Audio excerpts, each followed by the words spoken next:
अस्सलाम वालेकुम दोस्तों, उर्दू क्लासिक चैनल पर खुश आमदीद। मुअज़्ज़िज़ सामीन हज़रात, आइए सुनते हैं आतून सीरीज़ किस्त नंबर 27। मुअज़्ज़िज़ सामीन, आपसे उम्मीद की जाती है कि वीडियो को लाइक करें और चैनल को भी सब्सक्राइब कर दें, शुक्रिया। सुल्तान महमूद मेरी कारकर्दगी से बहुत खुश था। वो मुझे अपना नायब वज़ीर मुकर्रर करना चाहता था, लेकिन मैंने बड़े अदब से मुआवज़त चाही और कहा कि मैं मुल्क हिंदुस्तान के मशरिक़ में सियाहत के लिए जाना चाहता हूँ। सुल्तान महमूद गज़नवी ने मुझसे वादा किया कि वापसी पर मैं गज़नी ज़रूर आऊँगा। मैंने सुल्तान से इजाज़त ली और घोड़े पर सवार होकर ग्वालियर से शुमाल मशरिक़ की तरफ चल पड़ा। अहमदाबाद में अपने क़याम के दौरान मैंने राजा बिक्रमाजीत के बारे में बहुत कुछ सुना था। वो एक फ़कीर राजा और उज्जैन में वो अपने शाही महल में बनी हुई कुटिया में रहता था और इसका सरमाया एक मिट्टी का प्याला और बोरिया है। मंजिलों पर मंजिलें तय करता मैं उज्जैन पहुँच गया।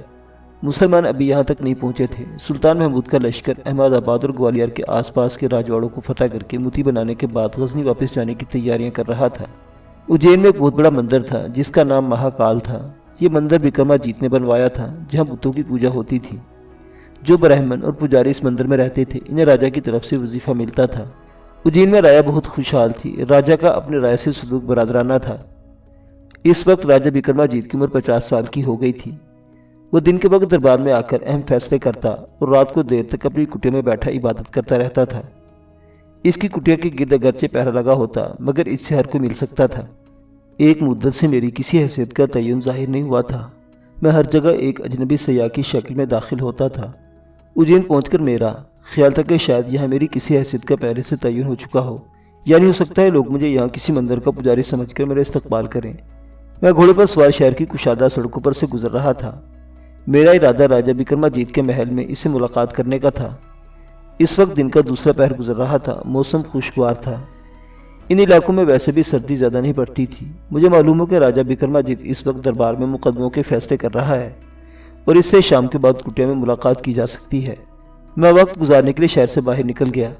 मैंने देखा कि कुछ फासले पर भोज के दरख्तों की छाँव में कितनी गुफाएं बनी हुई हैं। ये घास फूस से बनाई गई मखरूती झोंपड़ियाँ थीं, जिनमें पुराने ज़माने में जोगी लोग रहा करते थे। इनके वस में एक चबूतरे पर एक कदरे बड़ी झोंपड़ी बनी थी, जिसके ऊपर ज़ोफ़रानी रंग का एक बड़ा झंडा हवा में लहरा रहा था। मैंने सोचा कि चलो इन जोगी लोगों के साथ बातचीत करके कुछ वक्त गुजारते हैं। मैं घोड़े को इन झोंपड़ों की तरफ डाल दिया। जो ही मैं झोंपड़ों के दरमियान पहुंचा, एक नौजवान जोगी झोंपड़ी से निकलकर दोनों बाजू फैलाए खुशी से चिल्लाता मेरी तरफ बढ़ा, स्वामी विशाल आ गए, स्वामी विशाल देव आ गए। इसकी आवाज़ पर तकरीबन सभी झोंपड़ियों से जोगी बाहर निकल आए और उन्होंने मुझे घेरे में ले लिया। ये सब के सब नौजवान थे और गेरवेली बाजू में मलबूस थे। माथे पर सुर्ख तिलक लगे थे। मैं फ़ौरन समझ गया कि यह मेरी हैसियत का पहले ही से तयन हो चुका है और मैं यहाँ किसी स्वामी विशाल देव के रूप में दाखिल हुआ हूँ। मैं घोड़े से नीचे उतर आया। वो लोग प्राकृतिक हिंदी ज़ुबान बोल रहे थे, जिसमें संस्कृत के अलावा इस इलाके की ज़ुबान के अल्फाज भी शामिल थे। मेरे लिए ज़ुबान को समझना और बोलना कोई मुश्किल नहीं था। मैं अब ये मालूम करना चाहता था कि मैं जिस विशाल देव नामी स्वामी जी की शक्ल में वहाँ जाहिर हुआ हूँ वो कौन था और यहाँ क्या करता था। क्या वो इन लोगों का सबसे बड़ा गुरुदेव था या खुद जोगी था। नौजवान जोगी मुझसे पूछ रहे थे कि मैं अकेला कहाँ चला गया था, इतना अरसा कहाँ रहा। एक जोगी ने कहा, गुरुदेव कुमारगरी आपको बहुत याद करते हैं, आओ इनसे मिलें। वो अपनी गुफा में ज्ञान ध्यान कर रहे हैं। एक बात वाज़ेह हो गई थी कि जोगियों के इस इज्तिमाई गिरोह का मैं सरबराह नहीं था। इस गिरोह का सरबराह कोई गुरुदेव कुमारगरी था और मैं इसका मोतमी चेला था और मेरा नाम विशाल देव था, क्योंकि ये जोगी मुझे स्वामी के अलकाब से बुलाते थे, जो अदब का लक़ब था। जोगी मुझे अपने साथ लेकर दरमियान वाली सबसे नुमाया झोपड़ी की तरफ बढ़े। झोपड़ी का बांस का दरवाज़ा बंद था और इसके बाहर चबूतरे पर जोगी ने अकीदत के तौर पर कमल के फूल डाल रखे थे। जोगी झोपड़ी के सामने जाकर नीम दायरे की शक्ल में ज़मीन पर आलती पालती मारकर बैठ गए। मैंने भी ऐसा ही किया। थोड़ी देर बाद झोपड़ी का दरवाज़ा खुला और इसके अंदर से एक दोहरे बदन का जोगी बाहर निकला। इसके चेहरे का रंग गुलाबी था, सर के बाल भूमे और मूछें मुड़ी हुई थी, जिस पर सिर्फ एक ही गेरुए रंग का लिबादा लिपटा था। आंखों में बेहद कशिश थी। चेहरे पर एक मुलायमत और मोहब्बत का एहसास था। इसने मुस्कुराकर मेरी तरफ देखा और हाथ बढ़ाकर कहा, विशाल देव, मैं जानता था तुम एक रोज़ मेरे पास वापस आओगे। मैं तुम्हें गाँव गाँव जाकर गरीब बीमारों की खिदमत करते और कैलाश पर्वत की चोटियों पर रियासतें करता देख लिया करता था। मैंने भी अदब से सीने पर हाथ बांध लिए थे। मेरी ज़िंदगी का मिशन वक्त और तारीख के साथ साथ सफ़र करता था। इससे मुझे हर किस्म के माहौल में रहकर ज़िंदगी की बुकलमुनियों को करीब से देखने में लज्जत हासिल होती थी। मेरी शक्ल विशाल देव से मिलती थी। यह कुदरत ने असली विशाल देव को कुछ अर्सा के लिए गुम करके इसकी जगह मुझे गुरुदेव कुमारगरी के पास भेज दिया था, क्योंकि वो कह रहा था कि इसने अपने ध्यान या मराकबे में मुझे बीमारों की खिदमत करते और कैलाश पर्वत पर इबादत और रियाजत करते देखा है। तो वो झूठ नहीं बोल रहा था, क्योंकि उस ज़माने के ऋषि मुनि और जोगी शदीदतरीन अजियत बख्श रियासतों के बाद ज्ञान ध्यान का वो मुकाम हासिल कर लिया करते थे। गुरुदेव कुमारगरी ने ज़रूर अपने खास चेले विशाल देव को आलम ध्यान में कैलाश पर्वत पर देखा होगा, मगर कुदरत की सितम ज़रीफ़ी से असली विशाल देव कुछ मुद्दत के लिए गायब हो गया था और इसकी जगह मैं वहाँ इसकी शक्ल में नमूदार हो गया था। गुरुदेव कुमारगरी के सीने पर ज़मुर्द और कीक की मालाएं चमक रही थी, कानों में भी कीमती पत्थरों की बालियां थीं। वो बहुत सेहतमंद जोगी था, मगर इसका चेहरा बहुत नर्म और दुनिया की हर शय से मोहब्बत करने के लतीफ़ जज्बे से चमक रहा था। वो मुझे बड़े प्यार से अपनी झोपड़ी में ले गया। इसकी झोपड़ी में ऊद सुलग रहा था, फर्श पर हीन की खालें बिछी थी, बस में एक स्थान बना था जिस पर संदल की चौकी पड़ी थी। गुरुदेव कुमारगरी चौकी पर पालती मारकर बैठ गया और करीबी पड़ी कांसी की एक लुटे की तरफ इशारा किया। विशाल बेटा, इसमें गंगा मैया का जल है, इसके एक घूंट पी लो। तुमने बड़ी तपस्या की है, मैं देख रहा हूँ तुम्हारे जिस्म में रियाजत और तपस्या की आग दहक रही है। खुदा जाने इसे मेरे जिस्म में कौन सी आग नजर आ रही थी। बहरहाल मैंने बड़े आराम से लुटिया में से गंगा जल के एक घूंट भर लिया। कुमारगरी ने कहा, बच्चा विशाल, अब तुम ये कपड़े बदलकर जोगियों का गेरुआ लिबास पहन लो। जो आ गया महाराज। मैं गुरुदेव कुमारगरी का खास चेला विशाल देव बनकर जोगियों की इस कुटिया में रहने लगा, जहाँ दूर दूर से आए हुए जोगी नौजवानों को योगा की तालीम दी जाती थी। मुझे बहुत जल्द मालूम हो गया कि गुरुदेव कुमारगरी के निचले तबके के साथ साथ उमरा और शुरफा के तबके में भी बड़ी इज्जत और एहतराम की निगाह से देखा जाता है। राजा विक्रमाजीत भी कुमारगरी का बड़ा एहतराम करता था। यह महज इसलिए था कि कुमारगरी का किरदार बेदाग था। मैंने इसके करीब रहकर देखा। वो इंतहाई नेक और पाकबाज इंसान था। दिन में किसी वक्त वो उज्जैन शहर की गली कूचों में जाता था और बीमारों की खबरगिरी करता, इनकी खिदमत करता, इनके हक में दुआ करता, औरतों के करीब से गुजरते हुए आंखें नीची कर लेता। कभी किसी के साथ ऊंची आवाज़ में हम कलाम ना होता। जो कोई इसके पास आता इसे नेकी और पाकीज़गी किरदार की तलकीन करता। इसकी बातों का लोगों पर फौरी असर होता था, क्योंकि गुरुदेव कुमारगरी खुद एक पाकबाज और सच्चा इंसान था। मुझे इसके मैयत में रहते हुए एक रूहानी खुशी मिल रही थी। सुबह सूरज निकलने के बाद वो अपने चेलों के साथ नदी पर जाकर स्नान करता, बकरी का दूध के एक प्याले पीता और चबूतरे पर पालती मारकर बैठ जाता। इसके सारे चेले इसके सामने नीम दायरे की सूरत में अदब से बैठ जाते। मैं इन सब से आगे होता, क्योंकि मैं कुमारगरी देव का खास चेला था। फिर वो अपना उपदेश शुरू कर देता। मैंने देखा कि इसके अपनश्तों और वेदों का बड़ा गहरा इल्म था। वाल्मीकि की संस्कृत की बरापा ने इसे ज़बानी याद थी। एक पहर दिन चढ़े इसका उपदेश खत्म हो जाता। चेले सफाई सुथराई में लग जाते। कुमारगरी अपनी झोपड़ी में बैठकर ज्ञान ध्यान में मशगूल हो जाता और मैं कुछ चेलों को साथ देकर खेतों और बागों में फल फूल और तरकारियां चुनने चल देता। हमारे मठ से कोई 9 कोस के फासले पर एक नदी बहती थी। इस नदी के पार एक शाही रकासा का शानदार महल था, जिसकी संगमरमर की सीढ़ियां एक जानिब से नदी के पानी में उतर गई थीं। इस महल के सतूनों को तरनारी के नीले फूलों वाली बेलों ने ढांप रखा था। जिस जमाने में राजा विक्रमाजीत ने जोगधार नहीं किया था और वो दूसरे राजाओं की तरह ऐशो इश्रत से दिन गुजारता था, तो यह रकासा इसके दरबार की शाही रकासा और मुगनिया थी। इसका नाम रामायणी था। राजा के लोग धारण करने के बाद इस रकासा से शाही महल छूट गया था। अब वो नदी वाले किनारे अपने महल में ही रहती थी। कभी कभी अपनी शानदार कश्ती में सवारों को उज्जैन शहर के उमरा के महलों और हवेलियों में जाकर इनसे मिलती और तजदीद मुलाकात करती और दिन भर अपने मजहबी रक्स का मुजाहरा करती। रकासा रामायणी के हुस्न की बड़ी शोहरत थी। अगरचे इसकी उम्र 40 वर्ष के करीब थी, मगर लोगों का कहना था कि वो अब भी इतनी हसीन है कि जो कोई इसे देखता है बस देखता ही रह जाता है। एक रोज़ ऐसा हुआ कि सुबह के उपदेश में एक चेला मौजूद नहीं था। गुरुदेव कुमारगरी ने मुजमा पर एक निगाह डाली और कहा कि जोगी मुरारी नजर नहीं आ रहा, वो कहाँ है। एक चेले ने हाथ बांध कर अर्ज की कि गुरुदेव, मुरारी शहर गया हुआ है। गुरुदेव ने कोई ख्याल न किया, मगर जब सारा दिन गुजर गया और मुरारी मठ में वापस न आया तो गुरुदेव कुमारगरी को तशवीश हुई। इसने मुझे मुरारी की तलाश का हुक्म दिया। मैं जोगी के मठ से निकलकर शहर की तरफ चलने लगा तो एक नौजवान चेले मुझे एक तरफ ले जाकर हाथ बांध कर अर्ज की, स्वामी विशाल देव, मेरा नाम ना बताए, तुम एक बात कहूँ। मैंने कहा, ज़रूर कहो, मैं तुम्हारा नाम किसी के आगे नहीं लूँगा। बोलो क्या बात है, तुम क्या कहना चाहते हो। इस चेले ने मुझे बताया कि मुरारी को रकासा रामायणी से प्रेम हो गया है और इसने हमारा मठ छोड़कर इसके महल में डेरा जमा लिया है। वो कह गया था कि अब वो यहाँ कभी वापस नहीं आएगा। शाही रकासा रामायणी के महल में इसका नौकर बनकर रहेगा। मैंने ये सारी बात खामोशी से सुनी और फिर शहर का एक चक्कर लगाकर वापस आ गया। मैंने गुरुदेव कुमारगरी को बताया कि शहर के लोगों से पता चला कि चेला मुरारी शाही रकासा रामायणी के प्रेम में गिरफ्तार होकर इसके महल में जाकर नौकर बन गया है और वहीं रहने लगा है।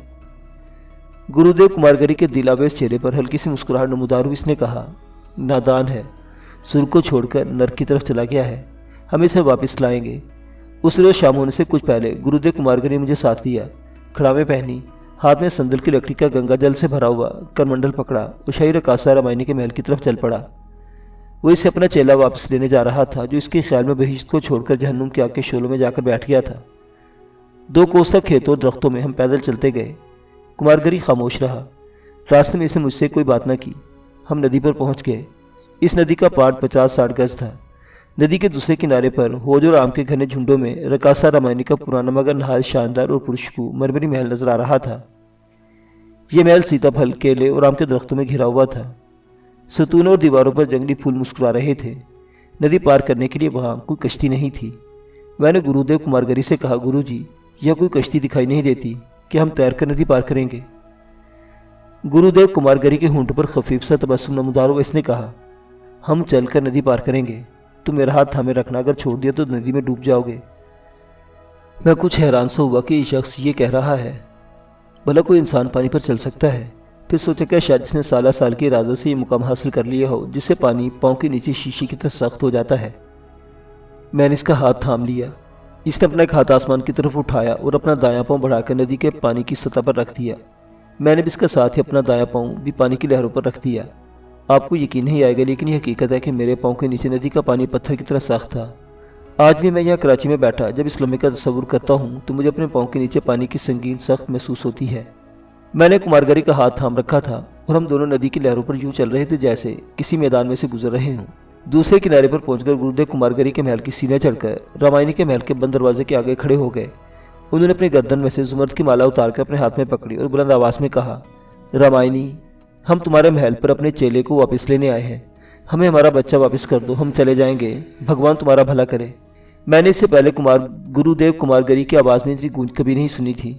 इसमें कोई शक नहीं कि वो बड़ा करने वाला जोगी था। इसकी रियाजत, तपस्या और पाकबाजी ने इसकी रूह में एक ज़बरदस्त ताकत भर दी थी। मैं सीने पर हाथ बांधे इसके पहलू में खामोश खड़ा था।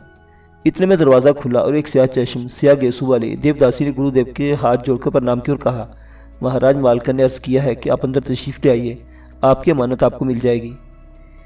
मेरा ख्याल था कि शायद गुरुदेव महल के अंदर नहीं जाएंगे क्योंकि रकासा रामायणी इनका खैर मकदम करने खुद नहीं आई थी। गुरुदेव कुमारगरी कमाल खाकसारी से काम लेते हुए मुस्कुराते हुए कहा, हम रामायणी की ख्वाहिश का पालन करेंगे। उन्होंने मुझे अपने पीछे आने का इशारा किया और आहिस्ता आहिस्ता कदम उठाते महल में दाखिल हो गए। महल के आते ख्वाब की दुनिया आबाद थी। जगह जगह ऊदू अंबर सुलग रहे थे। संगे मरमर के दालान में जगह जगह चांदिया से फवारे उछल रहे थे। देवदासी हमें दालान में से गुजारकर दूसरे बड़े हॉल में ले गई। इसकी खूबसूरती भी जन्नत नज़ीर थी। कालीनों का फर्श बिछा था। नाजुक अंदाम देवदासियाँ बैठी गेंदे और गुलाब के फूलों के हार परो रही थीं। बस में एक हौसला जिसमें फवारा चल रहा था। एक तरफ संदल के तख्त पर एक स्याह घुंघराले बालों वाली हसीन मुगन्निया बैठी वचत और वीणा बजा रही थी। वीणा के धीमे सुरों से महकती हुई फजा मजीद ख्वाबालूद हो रही थी। कालीन पर गुलाब और गेंदे के फूल बिखरे पड़े थे। शमादानों में संदल के चिराग रोशन थे। देवदासी में 2 चौकों पर बिठाकर अंदर चली गई। फिजा में नजूर की ख्वाब परवर खुशबू में विचर वीणा के पुरसोज सुर मखलूत हो रहे थे। गुरुदेव कुमारगरी कमर बिल्कुल सीधे किए, चेहरा सामने उठाए गौतम बुद्ध की तरह बैठे थे। इनका चेहरा संजीदा, आंखें खामोश और पुरस्कून थी। अचानक दोस्तों के दरमियान लटका हुआ सुर्ख कम ख्वाब का पर्दा एक तरफ हटा और रकासा रामायणी नमूदार हुई। वो हुस्न का एक मुजस्मा थी। लंबे स्याह बालों में कमल के फूल सजे हुए थे। आंखों में गहरा काजल था। इसकी गोद में हिरनी का एक बच्चा था जिसको वो गुलाब के फूल खिला रही थी। इसने एक दिलावेज मुस्कुराहट के साथ हम दोनों को देखा। देवदासी ने आगे बढ़कर इसकी गोद से हिरनी के बच्चे को ले लिया। रामायणी ने दोनों हाथ जोड़कर गुरुदेव कुमारगरी को प्रणाम किया। मैंने महसूस किया कि रकासा रामायणी के अंदाज में एक तंज छुपा हुआ था। वो हमारे सामने तख्त पर नीमदराज हो गई और बोली, महाराज, मेरे धनबाग के आप किसी वजह से ही सही लेकिन मेरी कुटिया में पिधारे। फरमाइए, मैं आपकी क्या खिदमत कर सकती हूँ। आपका इस माहौल में दम तो जरूर घुटता होगा महाराज, मगर मैं इससे बेहतर माहौल आपको पेश नहीं कर सकती। गुरुदेव कुमारगरी के चेहरे पर वही पुरस्कून नर्म मुस्कुराहट थी। इसने माला वाला हाथ थोड़ा सा उठा के कहा, रामायणी, तुमने हमारी इज्जत बढ़ाई है, हम तुम्हारा शुक्रिया अदा करते हैं। हमारा एक चेला मठ से फरार होकर तुम्हारे पास आ गया है, हम इसे वापस लेने आए हैं।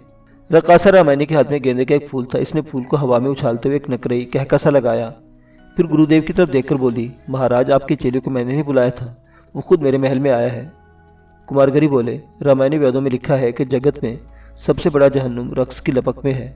मुरारी नासमझ है, अब इसका अभ्यास अधूरा है। वो तुम्हारे हुस्न के फ्रेम में फंस गया। मैं इसे इस जहन्नुम से निकालकर वापस अपने स्वर्ग में ले जाना चाहता हूँ।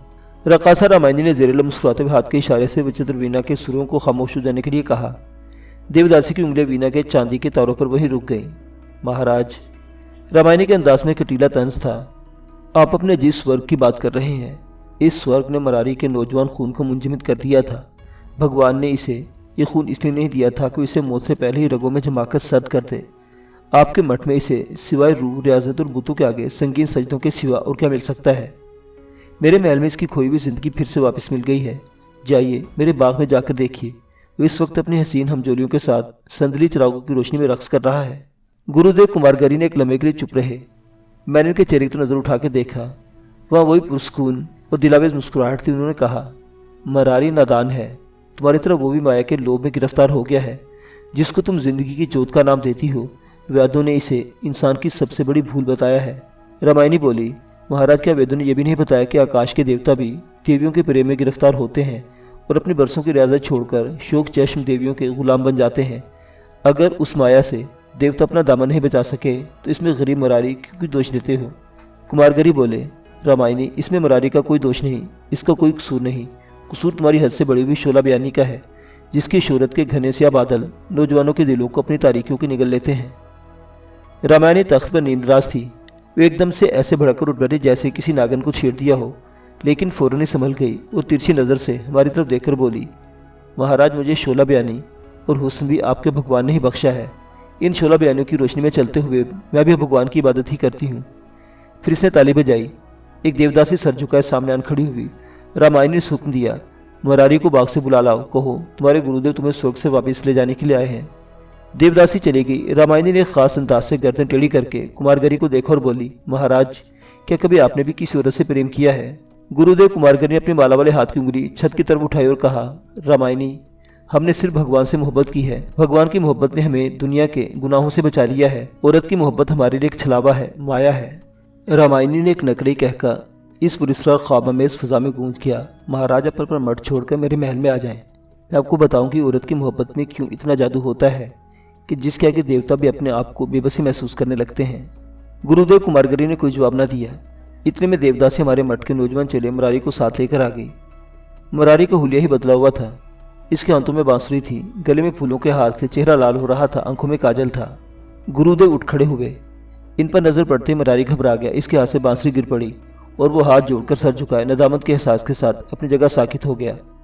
रामायणी ने हंसकर कहा, मरारी, ये तुम्हें लेने आए हैं। मैं जानती हूँ तुम जाना नहीं चाहते, लेकिन चले जाओ, गुरुदेव खुद तुम्हें लेने आए हैं। गुरुदेव कुमारगरी मरारी के करीब आ गए। इसके कांधे पर बड़ी शफकत से हाथ रखा और कहा, मरारी, हमारे साथ चलोगे। मरारी फूट फूट कर रोने लगा। गुरुदेव ने इसे अपने सीने से लगा लिया और रामायणी को प्रणाम करके इसके महल से वापस चल पड़े। मैं भी इनके पीछे पीछे था। इस वक्त विचित्र वीणा पर एक तरबिया नगमा छिड़ गया और इसके सुरों से शोलों के अंदर संदली शोलों के दिल धड़कने लगे थे। जब हम महल से निकलकर सीढ़ियों पर आए तो रामायणी की खास कश्ती नदी में खड़ी हमारा इंतजार कर रही थी। इसने खास तौर पर हमें नदी पार कराने के लिए अपनी खास कश्ती वहाँ पहले से भिजवा रखी थी।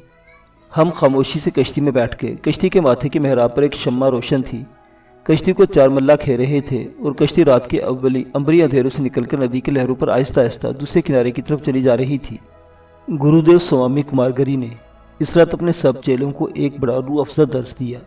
इस दर्स में उन्होंने गुनाह और सवाब और इबादत की असलियत की बड़े रूह परवर और बलीग अंदाज में तशरीह की और हम सबको ये तलकीन की कि हमें गुनाह के ख्याल को अपने दिलों में जगह नहीं देनी चाहिए। बुरे ख्यालात का रूह का पूरी ताकत से मुकाबला करके इन्हें शिकस्त देनी चाहिए। दर्स ख़त्म हुआ तो कमार गुरु मुझे अपनी झोंपड़ी में ले गए। उस रात चांद जंगल में चमक रहा था, हर तरफ एक नूर बरस रहा था।